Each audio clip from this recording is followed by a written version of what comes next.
Shortly after the emancipation, the American Missionary Association sent white teachers to instruct the ex-slaves and to guide them in the paths of citizenship.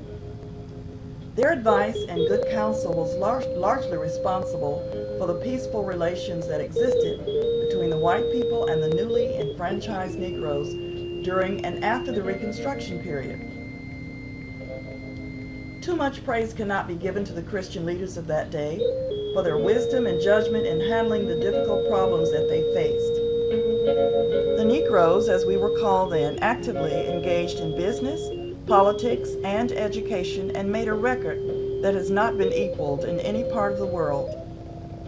In 1868, the public school system was organized, and in 1871, the city bought the American Missionary Association's school property for the black citizens and retained the white principals.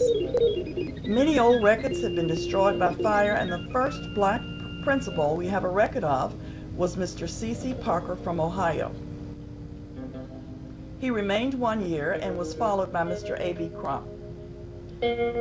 After the black schools outgrew the facilities of the old American Missionary Association building at West 2nd and Linden Streets in 1886, the Pine Bluff School building bought a block of land from Mr. Joseph Merrill on the north side of Pullen between Linden and Mulberry Streets for the sum of $4,000. The large Greenfield two-story house was located on the block, and the building was converted into a school. 3 years later, September 28, 1889, an arsonist set fire to the building and it burned. A contract was let to build a new school. This building was almost complete when fire was discovered in the school at 1:20 a.m. January 23, 1890, and it burned to the ground. Once more, arson was suspected. S.J. Hollingsworth was arrested with 2 other men and charged with the crime. Although Hollingsworth was tried, found guilty, and sentenced to 2 years in the penitentiary, he appealed to the Supreme Court and never served any time. The Weekly Commercial reported that on August 3, 1890, a contractor was making rapid progress in rebuilding Merrill School and planned to complete the building by September 1st. It was described as one of the largest buildings in the city with 10,000 square feet. This building burned in 1913 and again restored. Among the first principals of Merrill were Reverend Lewis Johnson and Mr. Marion R. Perry. Both were very capable men who worked extremely hard in the interest of public education.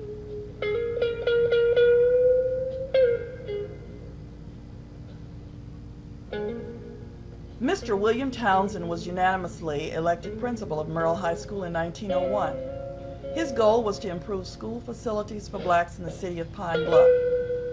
To this end, he labored, and as a result, during the last years of his administration, a fine building was erected and Langley Park was purchased as a playground and athletic field.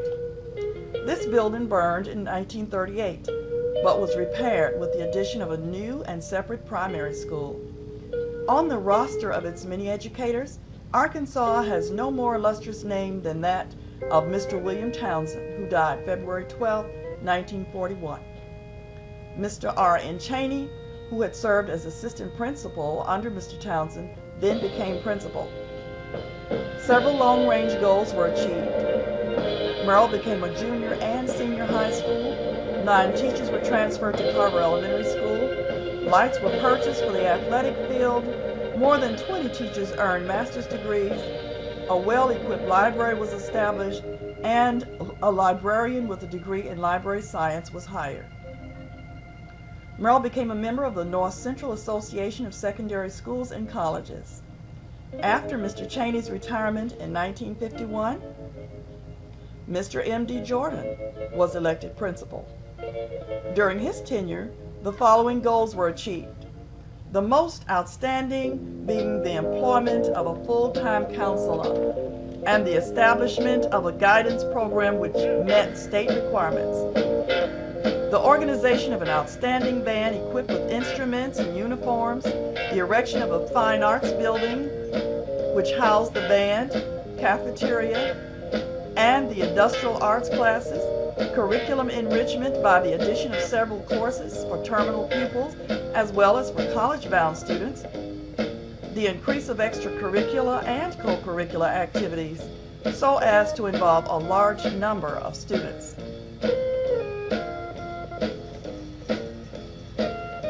In 1957, there was a transfer of 10 teachers from Merrill as a nucleus for the Southeast Junior High School. Notwithstanding the fact, Merrill continued to grow and in a few years had regained all the students lost by transfer and had an increased number of faculty members. During the 50s and 60s, social changes throughout the United States brought many changes which altered much of the pattern of Merrill High School. The African Americans' quest for greater influence and participation in community affairs aided changes.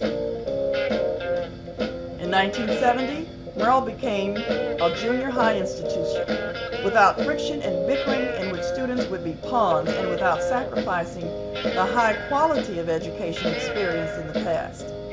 Merrill School met the challenge and continued as one of the outstanding junior high schools in the Pine Bluff system until 1975, when it was discontinued as a junior high school. Merrill was phased out and all teachers assigned to other schools. The main building was once again destroyed by fire, leaving only the auditorium standing.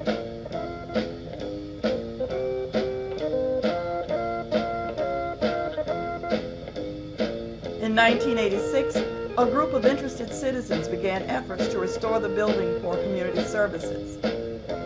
At this time, the nonprofit organization, the Merrill Restoration Alliance Incorporated, was formed. They are governed by a board of directors. The late Mrs. Irma Sneed Holliday was the chairperson from 1986 to 1989. At present, Dr. Lawrence Davis Jr. is chairman of the Alliance.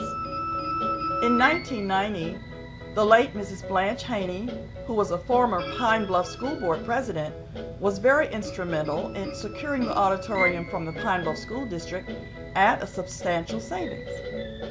Immediately, the renovation of the building began with the replacement of the roof. Contributions from the first Merrill All School Reunion helped to finance this project. After the 1993 Merrill All School Reunion, donations were made to the Restoration Alliance Incorporated to further renovate the building. The Alliance began to aggressively seek community involvement and to explore the possibility of getting a tenant for the building.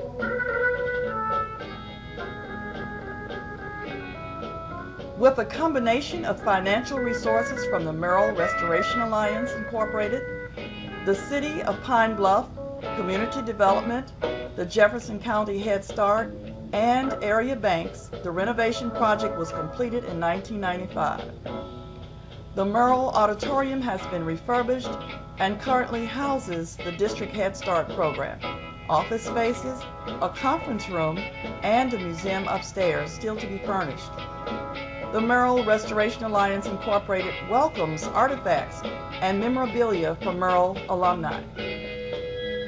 So together, teachers, administrators, patrons, and students have constructed a monument and in years have fulfilled a dream whose dimensions excel the physical plant of Merrill High School and have extended the realm of the external and spiritual experience.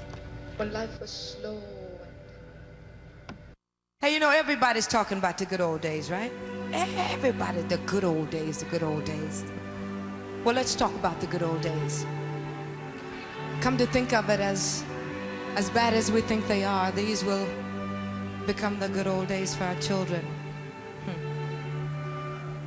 But why don't we try to remember that kind of September when life was slow and oh so mellow. Try to remember. And if you remember, then follow. Oh, why does it seem that the past is always better? We look back and we think the winters were warmer, the grass was greener, the skies were bluer, and smiles were bright. Can it be that it was all so simple then? Or has time rewritten every line? And if we had the chance to do it all again, tell me, would we? Could we?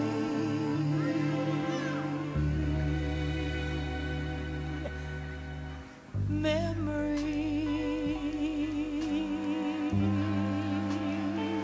like the corners of my mind,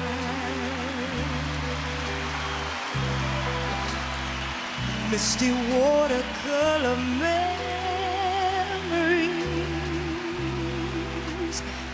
of the way we were.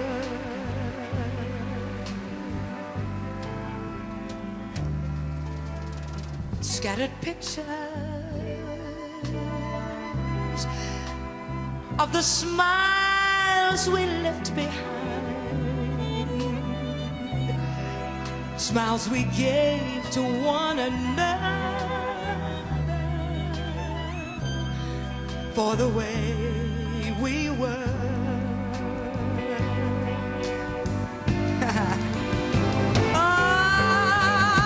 Can it be that it was all so simple then? Or has time rewritten every line? And if we had the chance to do it all again, tell me, would we? Could we? Memories may be beautiful and yet what's too painful to remember, we simply choose to forget. So with the laughter we will remember. With all we remember the way we were.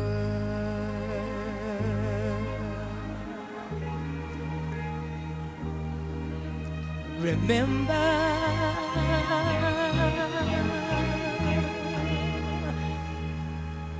the way we were.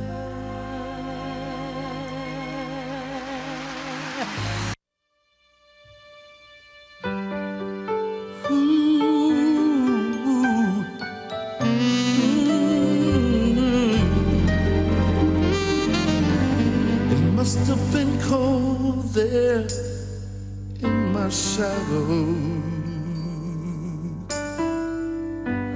to never have sunlight on your face.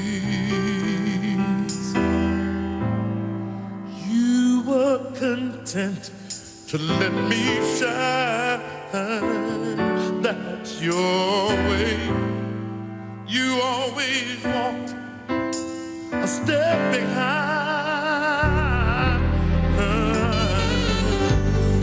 See, I was the one with all the glory, while you were the one with all the strength. Yes, you were. Only a face without a name. I never once heard you complain.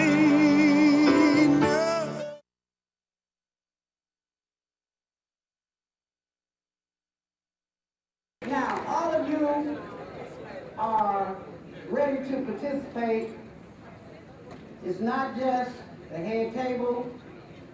When you enter the building, you will receive a ticket.